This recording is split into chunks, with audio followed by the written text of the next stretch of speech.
À l'issue de présélections qui ont eu lieu dans plusieurs pays, 11 jeunes, parfois très jeunes, violonistes de talent, ont été invités à Monte-Carlo pour participer au Violin Masters. Jeudi 15 septembre, pour les demi-finales, ils étaient 5 à s'affronter, 3 jeunes femmes et 2 messieurs, 5 solistes âgés de 15 à 36 ans, face à un jury international, directeur d'orchestre, chef d'orchestre, violonistes prestigieux comme Patrice Fontana-Rosa et Maxime Van Goroff, le président.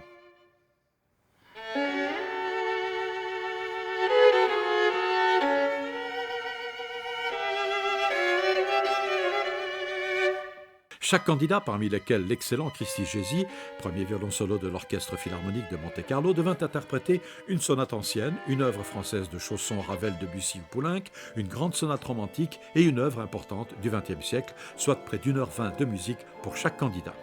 Ce qui est très intéressant cette année, c'est que l'âge moyen est rajeuni.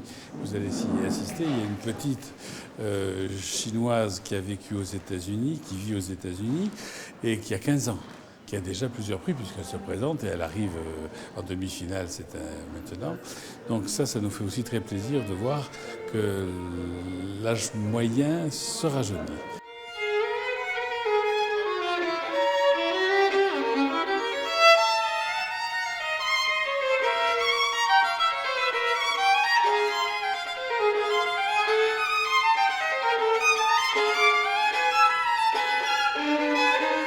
Est-ce que ça ne trouble pas un peu les membres du jury? Si elle est prodigieuse, forcément les autres sont un tout petit peu défavorisés. Est-ce que je me trompe?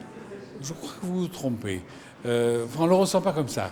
On est impressionné, on se dit, la pauvre, qu'est-ce qu'elle a dû travailler dans sa courte jeunesse, mais on fait la part des choses. Il est évident qu'on essaye de trouver celui qui va pouvoir porter les couleurs du master loin pendant des années.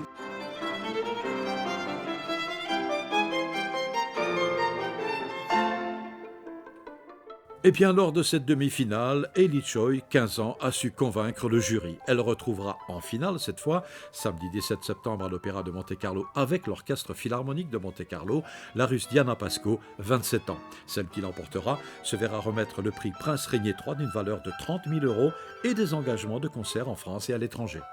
Alors qu'il est, vous avez un favori? Non, je m'évite d'avoir des favoris parce que ou je veux pas être déçu ou je veux pas favoriser quelqu'un d'autre. Mais non, je me laisse porter. Je me laisse porter par ce que j'entends, parce que il faut qu'il y ait une présence, il faut qu'il y ait une qualité de son, il faut qu'il y ait une technique. Alors quand vous mettez tout ça bout à bout, vous arrivez à trouver. Et puis on s'appuie aussi sur les commentaires des autres.